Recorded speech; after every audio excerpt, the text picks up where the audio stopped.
పల్నాడు జిల్లా వినుకొండ రహదారి ప్రమాద బాధిత కుటుంబాలను చీఫ్ విప్ జీవి పరామర్శించారు.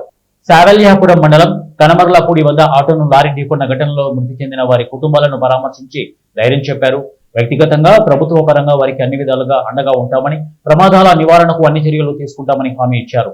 మంగళవారం ఈ మేరకు డీసీసీబీ చైర్మన్ మక్కెన మల్లికార్జునరావుతో కలిసి బాధిత కుటుంబాలను పరామర్శించారు. వినుకొండ ప్రభుత్వ ఆసుపత్రిలో మృతదేహాలను సందర్శించి నివాళులు అర్పించారు.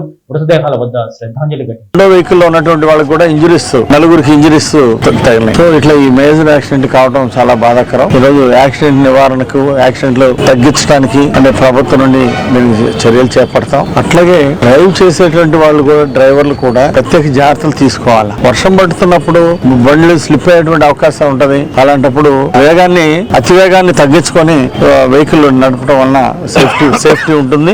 చాలా హృదయ విదారకంగా ఉంది, చాలా బాధగా ఉంది. ఆ కుటుంబ సభ్యులందరికీ, వాళ్ళకు చనిపోయిన వారి కుటుంబ సభ్యులకి మనోధైర్యాన్ని ఇవ్వాలని భగవంతుని ప్రార్థిస్తున్నా. అట్లాగే వారి ఆత్మకి శాంతి చేకూరాలని భగవంతుని ప్రార్థిస్తున్నా.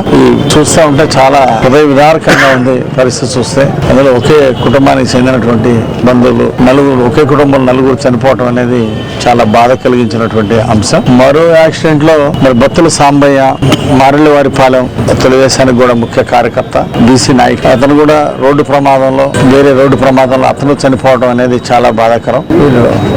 ఆ కుటుంబానికి శివశక్తి ఫౌండేషన్ ద్వారా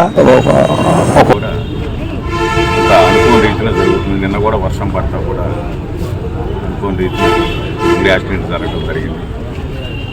ఒకే కుటుంబానికి సంబంధించినటువంటి భక్తుల కుటుంబం, బీసీ సోదరులు, వీరు కూడా అందరూ కూడా 5 కూడా బీసీ సోదరులు మరణించడం జరిగింది.